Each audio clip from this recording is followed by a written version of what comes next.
جب ہم دین کی دعوت دے رہے ہیں کبھی بھی برے اخلاق سے کام نہیں کرنا ہے، اپنے اخلاق کو اچھا ہی رکھنا ہے۔ بے شک آپ کا رب ہی اس شخص کو خوب جانتا ہے جو اس کی راہ سے بھٹکا، اور وہی ہدایت پانے والوں کو خوب جانتا ہے۔ اور اگر تم بدلہ لو تو اتنا ہی بدلہ لو جتنی تمہیں تکلیف دی گئی ہو، اور اگر تم صبر کرو تو وہ صابرین کے لیے بہت بہتر ہے۔ آپ دیکھیں، افضل صبر کر کے معاف کرنا ہے۔ اگر اتنا ہی بدلہ لیتے ہو جتنا سامنے والے نے ظلم کیا ہے تو اجازت ہے، اجازت ہے، جائز ہے، نیکی نہیں ملے گی۔ ایکول پہ کیا نا تو نیکی نہیں ملے گی، لیکن معاف کر دیا تو نیکی ملے گی، اور افضل معاف کرنا ہے۔ اوکے، کبھی کبھار سچویشن کے حساب سے بدلہ اگر لینا پڑ جائے تو اتنا ہی لے سکتے جتنا سامنے والے نے ظلم کیا ہے، اس سے زیادہ نہیں۔ اگر زیادہ کیا تو ظالم بن جائیں گے، کم کیا تو اللہ کے ادھر اجر پائیں گے۔ اوکے، صبر کیا اور درگزر کر دیا تو بہت زیادہ اجر پائیں گے، وہ افضل ہے۔ اور اے نبی صلی اللہ علیہ وسلم، آپ صبر کریں، اور آپ کا صبر کرنا بھی اللہ ہی کی توفیق سے ہے۔ آپ دیکھیں، آپ صلی اللہ علیہ وسلم بھی اللہ کی توفیق سے صبر کرتے تھے۔ اللہ حکم دے رہا آپ صلی اللہ علیہ وسلم کو کہ صبر کرو، تو جب آپ صلی اللہ علیہ وسلم کو حکم ہے صبر کا، تو مطلب ہم سب کو بھی حکم ہے صبر کا، اور ہم نے اللہ سے توفیق مانگنا ہے، اللہ توفیق دے صبر کی، اور ان کفار پر غم نہ کھائیں، اور نہ آپ اس پر تنگی میں مبتلا ہو جو وہ مکر اور سازشیں کرتے ہیں۔ بلا شبہ اللہ ان کے ساتھ ہے جنہوں نے پرہیزگاری کی اور احسان کرتے ہوں۔ اللہ کس کے ساتھ ہے؟ پرہیزگار، اللہ کا ڈر جس کے اندر ہے، اور اس وجہ سے وہ اللہ کی فرما برداری کرے اور بدلہ لینے کے بجائے معاف کرے، یہ بھی کیا ہے؟ احسان۔ ٹھیک ہے نا، اس کو احسان، اللہ نے کہا نا اللہ محسنین کے ساتھ ہے، اللہ تقوی والوں کے ساتھ ہے۔ تو ہر حال میں نا ہم کو اللہ سے ڈرتے ہوئے وہ کام کرنا ہے جو اللہ جس سے پسند، جس چیز کو اللہ پسند کرتا ہے، جس سے اللہ راضی ہوتا ہے، اور بلکہ اور زیادہ اچھا کرنا ہے۔ ایک ہے نا اتنا کرنا جتنا اللہ راضی، ایک ہے اس سے بڑھ کے کرنا تاکہ اللہ اور خوش ہو، ہم سے اور زیادہ خوش ہو۔ اوکے، اپنا اکاؤنٹ ہمیشہ نا اللہ کے ساتھ رکھنا ہے ہم نے، کہ میں جو بھی نیکی کر رہی ہوں وہ اللہ مجھے بدلے میں دے گا، مجھے باقی کسی سے کچھ نہیں چاہیے۔ تو جب یہ والا معاملہ ہمارا چلتا ہے نا تو ہمارے لیے نیک بننا، اچھے بننا، انشاءاللہ صبر کرنا ہمارے لیے پھر کیا ہوتا ہے؟ اللہ کی توفیق سے ممکن ہوتا ہے۔ جب تقوی اور احسان کی روش نہیں ہوگی تو صبر کرنا بھی آسان نہیں ہوگا۔ ہمارے اندر تقوی ہوگا اور ہم محسن بننے کی کوشش کریں گے تو انشاءاللہ اللہ کی توفیق سے صبر کرنا بھی ہمیں آسان ہو جائے گا۔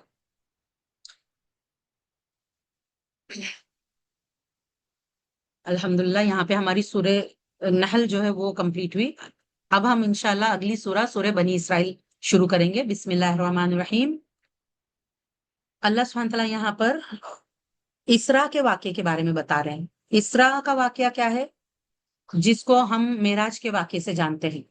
اسراء یعنی جب آپ صلی اللہ علیہ وسلم کو جب آپ صلی اللہ علیہ وسلم مکہ میں تھے، مکی دور میں کیا ہوا تھا کہ اللہ تعالیٰ نے آپ صلی اللہ علیہ وسلم کو مکہ سے بیت المقدس لے گئے تھے، اور وہاں پہ آپ صلی اللہ علیہ وسلم نے تمام نبیوں کی امامت کیے تھے، اور 2 رکعت یعنی ان کو نماز پڑھائے تھے، وہاں پہ امامت کیے تھے آپ صلی اللہ علیہ وسلم نے سارے نبیوں کی۔ پھر وہاں سے ان کو معراج پہ لے کے جایا گیا تھا، یعنی 7 آسمان کی سیر کروائی گئی تھی سدرۃ المنتہا تک، اس کو معراج کہتے ہیں۔ اوکے، تو یہ واقعہ مکی دور میں پیش آیا۔ کس دن، کس تاریخ کو، کس مہینے میں پیش آیا، اس میں اختلاف ہے۔ ٹھیک ہے، پکا پتہ نہیں ہے کہ ایگزیکٹلی کون سے دن کس مہینے میں یہ پیش آیا، لیکن یہ پکا ہے کہ مکی دور میں پیش آیا تھا، ہجرت سے پہلے پیش آیا تھا۔ اوکے، تو اللہ سبحانہ تعالیٰ فرماتے ہیں کہ پاک ہے وہ اللہ جو اپنے بندے کو رات کے ایک حصے میں مسجد حرام سے مسجد اقصیٰ تک لے گیا، جس کے ماحول کو ہم نے برکت دی ہے۔ آپ دیکھیں، مسجد اقصیٰ کے ماحول کو اللہ نے برکت دی ہے، وہاں پہ اتنے سارے نبیوں کو بھیجا، وہاں کی زمین میں برکت ہے، تاکہ ہم اسے اپنے کچھ نشانیاں دکھائیں۔ اور اللہ نے نا بہت ساری نشانیاں آپ صلی اللہ علیہ وسلم کو دکھائی تھے۔ اسراء والمعراج کا جو واقعہ ہے اس میں نشانیاں، جیسے کہ آپ دیکھیں اتنے سارے نبیوں سے جو ملے، پھر اس کے بعد میں معراج کے واقعے میں بھی جو اللہ نے ہر آسمان پہ جو دکھایا، پھر جنت جہنم، اور پھر سدرۃ المنتہا میں جو تھا وہاں پر وہ جو درخت تھا، پھر وہ سب کچھ۔ اوکے، بہت بڑی بڑی نشانیاں اللہ تعالیٰ نے دکھائی آپ صلی اللہ علیہ وسلم کو بے شک وہی خوب سننے والا خوب دیکھنے والا ہے۔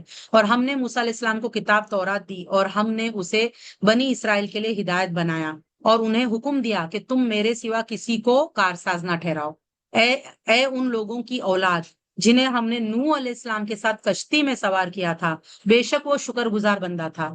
اللہ تعالیٰ کیوں ہمیں بار بار یاد دلاتا ہے یہ بات؟ آپ دیکھیں یہاں پہ بنی اسرائیل کو خاص کر کے اللہ یاد دلا رہے، کیوں؟ کہ تم شکر گزار بنو۔ دیکھو نوح علیہ السلام شکر گزار بندے تھے،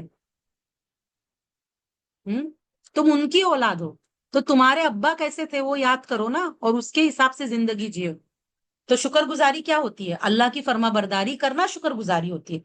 ایک اللہ کی عبادت کرنا اور اللہ کو مانتے ہوئے اس کی فرما برداری کرنا، صرف اس کے لیے اس کی رضا کے کام کرنا سنت کے مطابق، یہ ہوتا ہے شکر گزاری۔ اور یعنی دل سے، زبان سے، عمل سے، ٹھیک ہے نا، تینوں اعضاء سے شکر گزاری ہونا چاہیے۔ اور ہم نے بنی اسرائیل کو کتاب تورات میں فیصلہ سنا دیا کہ ہم زمین میں دوبارہ ضرور فساد، تم زمین میں دوبارہ ضرور فساد کرو گے اور ضرور بہت بڑی سرکشی کرو گے۔ آپ دیکھیں جب اپنے نبیوں کو قتل کیا، اپنے نبیوں کو ستایا، تو اللہ تعالیٰ نے ان کے اوپر بخت نصر کو بطور ظالم بادشاہ ان پہ مسلط کیا تھا اور ان کی اینٹ سے اینٹ بجا دی گئی تھی۔ اس کے بعد میں یہ لوگ سدھر گئے تھے، تو اللہ نے ایک بار تو اس وقت ان کو مزہ چکھایا ان کی کرتوتوں کا۔ اس کے بعد میں کیا ہوا، پھر یہ تھوڑے دن ٹھیک رہے۔ اس کے بعد میں جب عیسیٰ علیہ السلام آئے تو عیسیٰ علیہ السلام کے دور میں عیسیٰ علیہ السلام، زکریا علیہ السلام کو قتل کیا انہوں نے۔ عیسیٰ علیہ السلام کو قتل کرنے کی کوشش کی، قتل نہیں کر پائے، لیکن ان کی ان حرکتوں کی وجہ سے جب ان کی اخلاقی برائی اتنی بڑھ گئی تو اللہ نے پھر ان کو ٹائٹس، عیسیٰ علیہ السلام کے 70 سال بعد ٹائٹس نے ان کے اوپر حملہ کیا اور ان کی اینٹ سے اینٹ بجائی اور رون ڈالا ان کو، سبحان اللہ۔ تو اس وقت ان کو وہاں سے جلا وطن کیا، وہاں سے نکال دیا، تو یہ آ کے مدینہ میں بس گئے کہ آخری نبی آئیں گے تو ان کے ساتھ مل کے ہم بتائیں گے پوری دنیا کو۔ لیکن جب نبی صلی اللہ علیہ وسلم آئے تو ان کو بھی نہیں مانا، انہوں نے ان کو ستایا، ان کو جان سے مارنے کی کوشش کی۔ تو اللہ نے پھر ان کو پھر سے ذلت اور رسوائی نبی صلی اللہ علیہ وسلم کے دور میں ملی کہ وہاں سے ان کو نکالا گیا مدینہ سے۔ اور پھر اس کے بعد میں آپ دیکھیں، آپ تو جانتے ہی یہ ہٹلر جو پچھلی صدی میں ہٹلر نے ان کے تقریباً 3 لاکھ لوگوں کو موت کے گھاٹ اتارا، سبحان اللہ۔ بہرحال جو بھی ہے، ان کے اوپر اس طرح کے معاملات ہوتے رہے جب انہوں نے اللہ کا راستہ چھوڑ کر ظلم زیادتی کا راستہ اپنایا۔ تو یہی بات یہاں پہ آ رہی ہے ان آیتوں میں، تو غور سے سنیے گا۔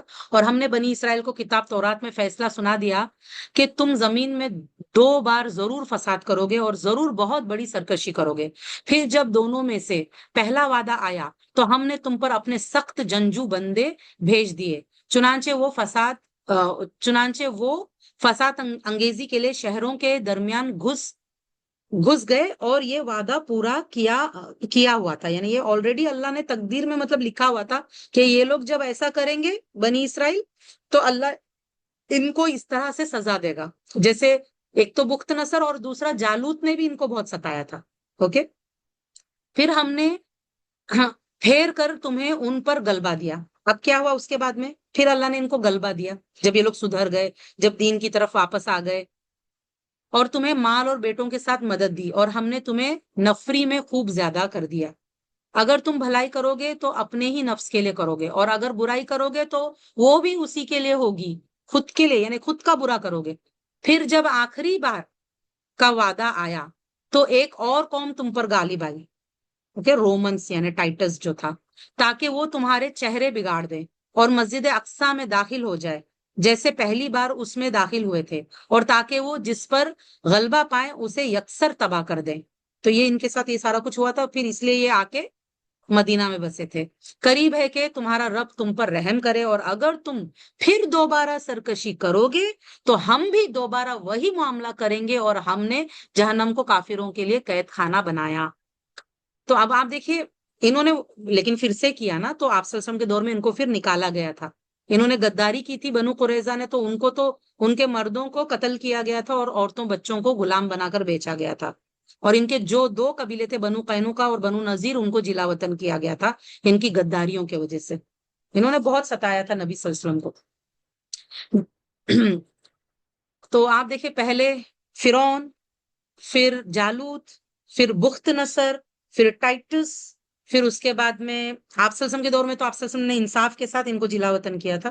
ان کی حرکتوں کی وجہ سے ان کے ساتھ ایسا ہوتا ہے. اور اللہ نے یہ جو وعدہ کیا نا ان سے کہ جب جب تم بگڑو گے نا تب تب تمہارے ساتھ وہی معاملہ کروں گا.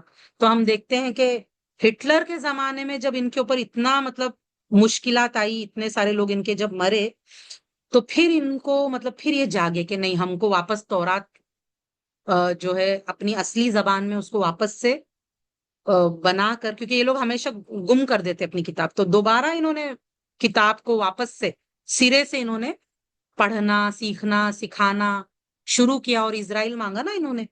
اور اب دیکھو کیا کر رہے اسرائیل ملنے کے بعد میں، تقریباً 100 سال ہونے آ رہے، 80 سال ہونے آ رہے ان کو.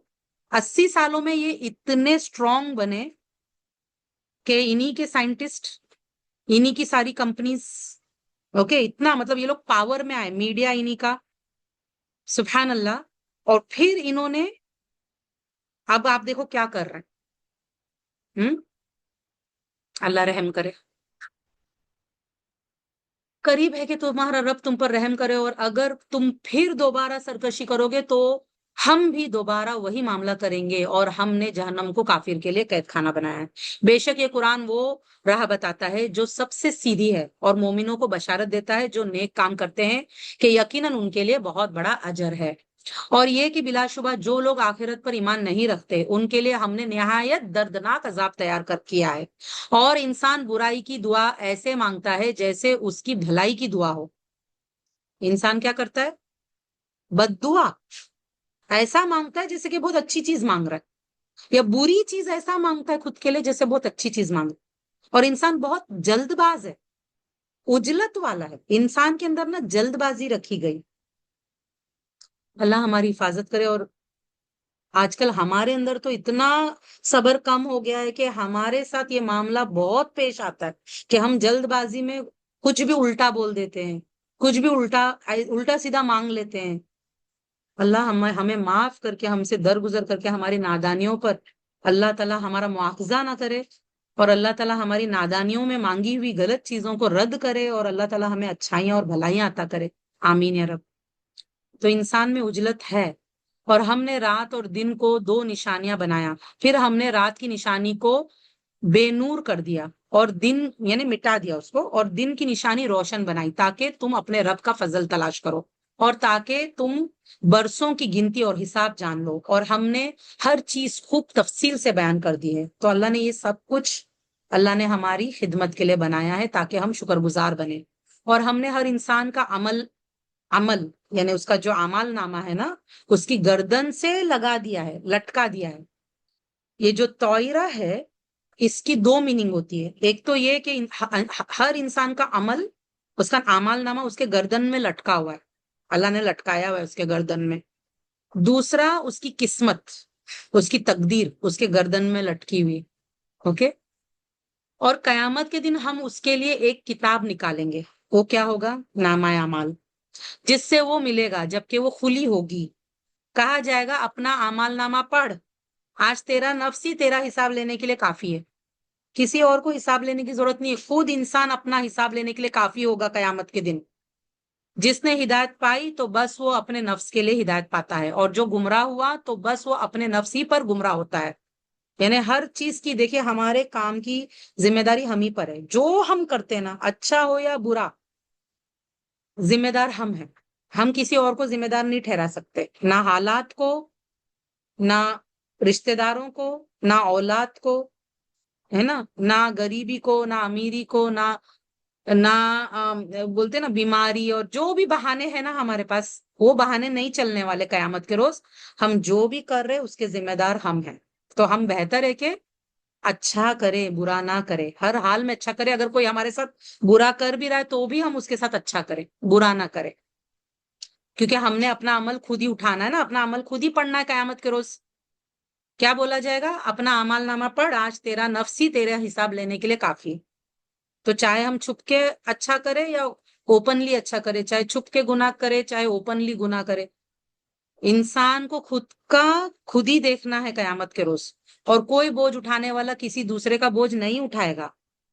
اور ہم اس وقت تک کسی کو عذاب نہیں دیتے یہاں تک کہ ہم کوئی رسول بھیج دیں، اور جب ہم کسی بستی کو ہلاک کرنا چاہتے ہیں تو اس کے متکبر جو لیڈرز ہوتے ہیں ان کو حکم دیتے ہیں، پھر وہ اس میں نافرمانی کرنے لگتے ہیں، چنانچہ اس بستی پر عذاب کی بات ثابت ہو جاتی ہے، تب ہم اسے مکمل طور پر تباہ کر ڈالتے ہیں۔ اور ہم نے نوح علیہ السلام کے بعد کتنی ہی قومیں ہلاک کر دی، اور آپ کا رب کافی ہے اپنے بندوں کے گناہوں کی خوب خبر رکھنے والا، انہیں خوب دیکھنے والا۔ آپ دیکھیں، ویسے تو نامہ اعمال کی ضرورت نہیں ہے، اللہ اکیلا کافی ہے نا جو ہماری خبر رکھ رہا ہے، لیکن اللہ تعالیٰ نے نامہ عمل کیوں رکھا ہے؟ تاکہ انسان قیامت کے روز خود اپنا دیکھ لے کہ اس نے کیا کیا ہے، وہ اپنا حساب لینے کے لیے خود ہی کافی ہوگا، اسے خود ہی سمجھ میں آ جائے گا کہ وہ کیا ڈیزرو کرتا ہے۔ جو کوئی جلدی والا یعنی دنیا چاہے گا، دنیا کیا ہے؟ جلد ملنے والی چیز ہے۔ اب کیا ہے، آپ دیکھیں، دنیا جلد ملنے والی چیز ہے، اور انسان کے اندر اللہ نے جلد بازی رکھی ہے، یہ امتحان ہے۔ اوکے، تو ہم اگر کوئی دنیا چاہے گا تو ہم دنیا میں سے جس کے لیے چاہے، جس قدر چاہے، جلد عطا کرتے ہیں، پھر اس کے لیے ہم جہنم ٹھہرا دیتے ہیں۔ اب ایک انسان دنیا کے لیے کام کرے گا نا، دنیا دنیا دنیا، بہت سے لوگ کیا کرتے، دین اور دنیا کو الگ کر کے زیادہ حصہ دنیا میں لگاتے، دین میں بہت کم لگاتے ہیں، ہے نا، الگ کر دیتے دین اور دنیا کو۔ جو یعنی کہ ایزی ہوگا دین والا، یا رسم و رواج کے طور پہ دین کر لیتے ہیں، اور زیادہ تر ان کا پورا رجحان دنیا ہوتا ہے۔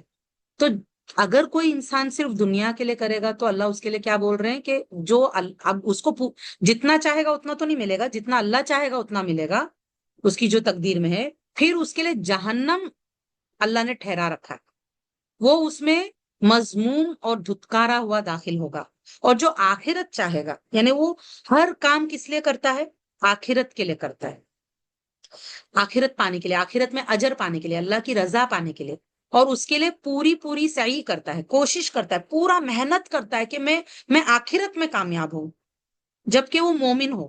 تو یہی لوگ ہیں جن کی صحیح قابل قدر ہے، تو اللہ تعالیٰ قدر دانی کرے گا ان کے ہر نیک عمل کا، ان کو کم سے کم 10 نیکیاں بڑھا کر دے گا، اور ان کے گناہ بھی مٹائے گا، درگزر کرے گا، معاف کرے گا، جب وہ توبہ استغفار کریں گے۔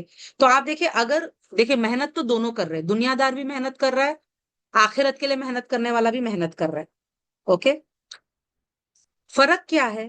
آپ دیکھیں، ایک دنیا دار جب مال کماتا ہے نا، تو مال صرف اس کے دنیا میں ہی کام آئے گا، آخرت میں اس کو کچھ بھی نہیں ملے گا۔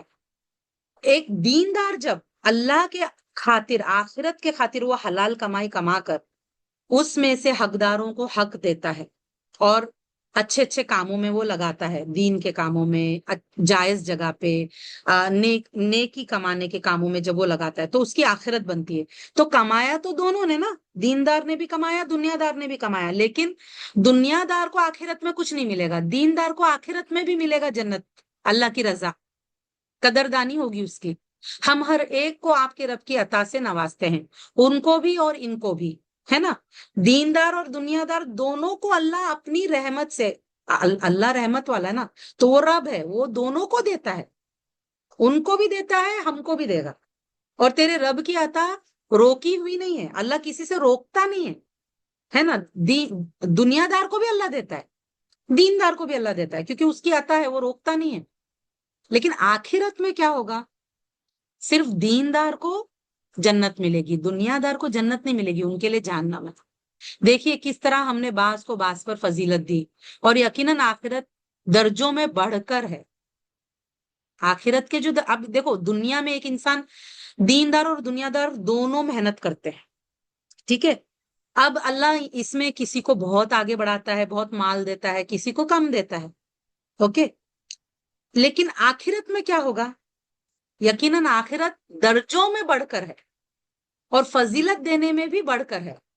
تو جس کو اللہ آخرت میں دے گا نا، وہ اصل ہے۔ دنیا میں تو اللہ جتنا چاہے گا وہ تقدیر کے حساب سے ہے نا، جتنا چاہے گا دے گا، مسلمانوں کو، دینداروں کو بھی اللہ، آپ دیکھیں صحابہ نے اتنی قربانی دی، ہجرت کیا، جہاد کیا، صبر کیا، سب کیا، بعد میں ان کو حکومتیں ملی، خلیفہ بنے، تو اللہ دینداروں کو بھی دیتا ہے، بہت دیتا ہے، لیکن ان کو آخرت میں جو ملنے والا ہے وہ بہت زیادہ ہے، بہت افضل ہے۔ وہ فضیلت دنیا میں کتنا بھی بڑے سے بڑا بھی مل جائے نا تو وہ آخرت کے سامنے کچھ بھی نہیں. ٹھیک ہے. تو آپ دیکھیے صحابہ بہت انٹیلیجنٹ تھے نا, بہت سمجھدار تھے وہ, اسی لیے وہ جو بھی کرتے تھے آخرت کے لیے کرتے تھے. جب عمر رضی اللہ عنہ سے ملنے کے لیے آم، آتے تھے, کوئی بھی ڈیلیگیشنز آتے تھے, تو وہ لوگ کو بہت تعجب ہوتا تھا کہ یہ خلیفہ ہے اتنی بڑی حکومت کے لیے. آپ دیکھیے عمر رضی اللہ عنہ کے دور میں جو بیت المقدس ہے اس کی چابی مسلمانوں کے ہاتھ میں آئی. مسلمانوں کی اتنی فتوحات ہوئی, یعنی رومنس امپائر سے لے کے پرشین امپائر تک, مطلب بہت فتوحات ہوئی. تو اتنے بڑے جو علاقے کا بادشاہ, لیکن ہم بادشاہ نہیں بلائے کبھی بھی, ہے نا, صحابہ کو ہم بادشاہ نہیں بلائے, ہم خلیفہ بلائے. دوسرے لوگ اپنے اپنے لوگوں کو راجا بلاتے, ہم خلیفہ بلائے. تو جو خلیفہ تھے, جب حضرت عمر رضی اللہ عنہ سے کوئی ڈیلیگیشن ملنے آتا تو دیکھتے کہ ڈھونڈتے ان کو کہ کہاں ہے, تو ان کو بتایا جاتا دیکھو وہ مسجد میں ایک شخص جو ہے زمین پہ لیٹا ہوا ہے, تو وہی خلیفہ ہے. تو وہاں پہ کوئی مطلب اس طرح کی سیکیورٹیز نہیں ہوتی تھی جس طرح راجاؤں کے ادھر ہوتی ہے. تو وہ لوگ بہت تعجب کرتے تھے, وہ کہتے تھے کہ ارے اتنے آرام سے کیسے سو رہے, راجاؤں کو تو نیند نہیں آتی. تو ان کا تقوی اتنا ہوتا تھا نا کہ وہ اللہ کے خاطر اتنا انصاف کرتے تھے, اور اتنا مطلب اللہ کے راستے میں ہر چیز اللہ کے ڈر سے صحیح وہ لوگ اللہ اللہ کی فرما برداریاں کرتے تھے کہ وہ سکون سے سوتے تھے زمین پہ. اور ان کو پرواہ نہیں ہوتی تھی کہ کون ملنے آ رہا ہے, کون بڑا راجا ملنے آ رہا ہے یا کوئی ڈیلیگیشن ملنے آ رہا ہے, ان کو نہیں فرق پڑتا تھا. ان کو دنیا کا سٹیٹس سے فرق ہی نہیں پڑتا تھا, یہاں تک کہ ان کے کپڑوں پہ پیوند ہوتے تھے. خلیفہ ہے لیکن کپڑے ایک دم نارمل پیوند والے پہنتے تھے. اتنا تقوی, یعنی کہ سبحان اللہ. آپ دیکھیے اگر آپ کو اللہ نے حلال کمائی دی ہے تو جائز طریقے سے اچھے کپڑے پہننا الاؤڈ ہے, جائز ہے وہ, اس میں ایسا کچھ نہیں. اگر ہم کیا کہتے ہیں زکوٰۃ ادا کرتے ہیں اور اسراف نہیں کرتے ہیں اور قدردانی کے ساتھ ہم چیز کو شکر کرتے ہوئے پہنتے ہیں تو اس میں کوئی حرج نہیں ہے. لیکن صحابہ رضی اللہ عنہ کا زہد بہت تھا نا, وہ لوگ بہت زیادہ زاہد تھے, وہ بہت ڈرتے تھے. وہ لوگ سیلری نہیں لیتے تھے نا بیت المال میں سے, تو اس وجہ سے کیا ہوتا تھا کہ ان کا جو بھی وہ کچھ کماتے تھے تو زیادہ ٹائم ان کا دین کے کاموں میں لگ جاتا تھا, تو اپنے لیے کمانے کا زیادہ ٹائم نہیں ملتا تھا ان کو. تو اس وجہ سے پھر وہ لوگ اس طرح کی کنڈیشن میں رہتے تھے. لیکن اللہ کے نظر میں ان کی مطلب جیتے جی ان کو جنت کی خوشخبری ملی, جیتے جی. عشرہ مبشرہ میں سے 10 صحابہ جس کو جیتے جی آپ صلی اللہ علیہ وسلم نے خوشخبری دی ہے کہ یہ جنتی ہیں, ماشاء اللہ. تو آپ دیکھیے اللہ کیا کرتا ہے, دیکھیے کس طرح ہم نے بعض کو بعض پر فضیلت دی. دنیا میں کوئی راجا کوئی رنک, آخرت میں لیکن آپ دیکھیے کیا ہے, آخرت کے جو درجوں میں بڑھ گیا نا آگے, تو اللہ اپنے فضیلت سے اپنے فضل سے اسے جنت عطا کر دیا, تو وہ اصل کامیاب ہو گیا. آپ اللہ کے ساتھ کوئی دوسرا معبود نہ ٹھہرائیں, ورنہ پھر آپ مذمت کیے ہوئے اور بے کس ہو کر بیٹھے رہیں گے.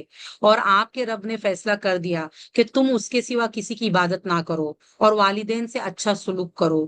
اگر ان دونوں میں سے ایک یا دونوں تیرے یہاں بڑھاپے کو پہنچ جائے تو ان سے اف تک نہ کہو, اور انہیں مت جھڑکو. جھڑکنا بھی نہیں ہے, اف بھی نہیں کرنا ہے ماں باپ کو. اور ان سے یعنی نرم لہجے اور ادب اور احترام سے ان کے ساتھ بات کرو, قولن کریمہ کرو, بہت پولائٹلی اور بہت ریسپیکٹفلی ان سے بات کرنا ہے. سبحان اللہ. آپ دیکھیں اللہ اپنا حق بتانے کے بعد میں والدین کا حق بتا رہا ہے کہ والدین کے ساتھ ماں باپ کے ساتھ کیسا رہنا ہے, اور ان کے لیے رحم دلی سے عاجزی کے ساتھ اپنے کندھے جھکائے رکھو اپنے کندھے. یہاں تک کہ آپ دیکھیں حضرت ابو ہریرہ رضی اللہ عنہ جو ہے وہ اگر کسی کو دیکھتے نا کہ ان والدین کے ساتھ میں چل رہے ہیں تو وہ ان کو نا پیچھے بولتے تھے, اپنے والدین کے پیچھے چلو, ساتھ میں بھی نہیں, آگے چلنا تو دور کی بات. اتنا رسپیکٹ مطلب ماں باپ کو, وہ ابو ہریرہ رضی اللہ عنہ اپنی ماں کی بہت رسپیکٹ کرتے تھے. تو اللہ کیا کہہ رہے کہ ان کے آگے عاجزی کے ساتھ اپنے بازو جھکائے رکھ. اگر آپ لوگوں سے ہو سکے نا تو ادب المفرد, یہ امام بخاری رحمۃ اللہ علیہ کی کتاب ہے.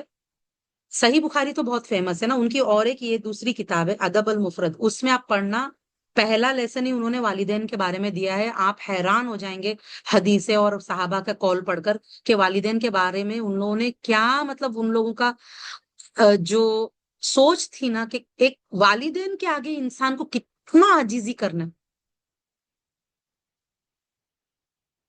آپ دیکھیں گے کہ جیسے حضرت ابراہیم علیہ السلام جب مکہ میں اسماعیل علیہ السلام سے ملنے آئے تو اس وقت اسماعیل علیہ السلام ان کے گھر میں نہیں تھے، ان کی بیوی تھی. تو جب ابراہیم علیہ السلام نے پوچھا ان سے کہ آپ لوگ کیسے ہو، کس حال میں ہو، تو اس بیوی نے شکوہ شکایت کیا کہ یہ پرابلم ہے، وہ پرابلم ہے، سارے پرابلم بتائے. تو ابراہیم علیہ السلام نے کہا ان کی بیوی سے کہ جب اسماعیل آئے نا تو اس سے کہنا کہ اپنی چوکھٹ بدل لے، اور وہ بول کے چلے گئے. اسماعیل علیہ السلام جب آئے، ان کی بیوی بتائے کہ ایک بزرگ آئے تھے، وہ ایسا ایسا بول کے گئے. تو اسماعیل علیہ السلام کو پتا چل گیا کہ وہ ابراہیم علیہ السلام تھے اور ان کے ابا نے ان کو طلاق دینے کا حکم دیا ہے. انہوں نے اسی وقت اپنی بیوی کو طلاق دیا. پھر اس کے بعد میں اگلی بار جب ابراہیم علیہ السلام آئے تو اس وقت بھی اسماعیل علیہ السلام گھر میں نہیں تھے، ان کی بیوی تھی. تو وہ ان سے پوچھتے آپ لوگ کس حال میں ہیں، تو وہ شکر گزاری کرتی ہے، ان کی بیوی جو ہے بہت شکر ادا کرتی ہے اللہ تعالیٰ کا.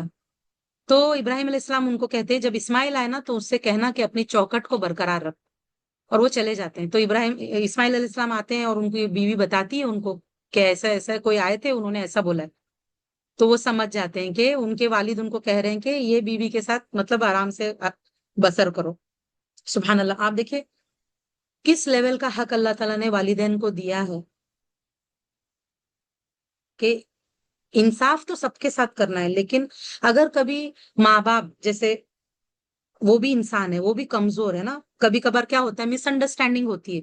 لیکن اولاد کو حق نہیں ہے کہ اگر ماں باپ کے ساتھ آپ کی مس انڈرسٹینڈنگ ہو رہی ہے یا ماں باپ کوئی چیز نہیں سمجھ پا رہے، آپ کو ایسا لگ رہا ہے، تو آپ ان کے ساتھ بدتمیزی نہیں کر سکتے.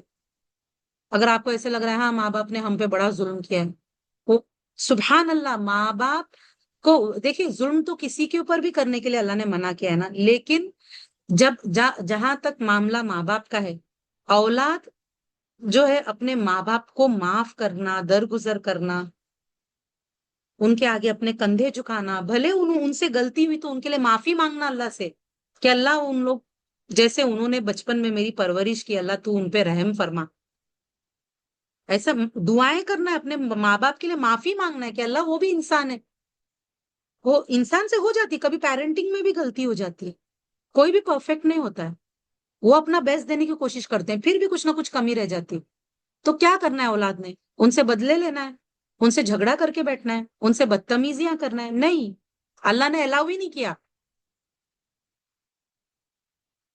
ان کے آگے کندھے کندھے جھکاؤ، اوکے، اور ان کے لیے رحم دلی سے عاجزی کے ساتھ اپنا بازو جھکائے رکھ، اور کیا کہے ان کے لیے دعا. اللہ سکھا رہا ہے کہ ماں باپ کے لیے کیا دعا مانگنا ہے، رب ارحمہما کما ربیانی صغیرا، یہ دعا کرنا ہے اپنے والدین کے لیے.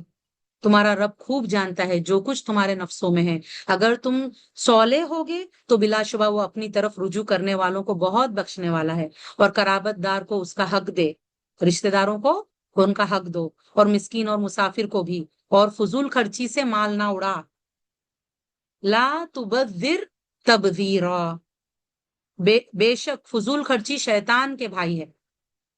فضول خرچ کرنے والا، فضول خرچ شیطان کے بھائی ہیں، اور شیطان اپنے رب کا سخت ناشکرا ہے.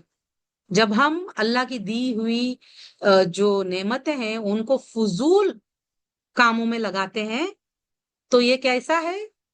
جیسے کہ اللہ کی ناشکری کرنا، جیسے شیطان نے ناشکری کی. اور اگر تو اپنے رب کی رحمت تلاش کرنے کے لیے جس کی تو امید رکھتا ہے ان عزیز و اقارب سے اعراض ہی کرے تو تو ان سے ایسی بات کہے جس میں آسانی ہو. اگر نہیں دے سکتے کچھ ان کو، کیا کرنا ہے؟ قولم میسورہ کرنا ہے. قولم میسورہ کیا ہے؟ مطلب جس سے نا ان کا دل ہلکا ہو، ان کو تسلی ہو، ان کو تسلی دینے والی بات کرو جس سے ان کو آسانی لگے اور مشکل نہ لگے. اور اپنا ہاتھ اپنی گردن کے ساتھ باندھا نہ رکھ، یعنی کنجوسی مت کرو، اور نہ اسے پوری طرح کھول دے، یعنی اسراف بھی مت کرو. پھر ملامت زدہ تھکا ہارا ہو کر بیٹھ رہے